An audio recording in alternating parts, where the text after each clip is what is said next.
केंद्र सरकारने आणलेल्या नवीन मोटर वाहन कायद्याच्या विरोधात टँकर चालकांनी केला महामार्ग जाम.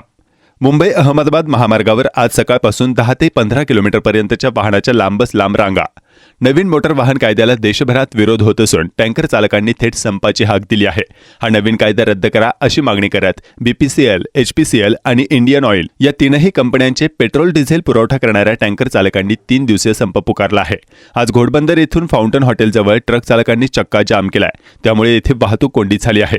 वाहतूक पोलीस वाहतूक कोंडी सोडवण्याचा प्रयत्न करत आहेत. ड्रायव्हर आहे सर, गाडी चालवतो आणि अमित शहा हे जे आहेत आपले मंत्री आहेत, गृहमंत्री साहेबांनी चुकीचा निर्णय घेतलेला आहे.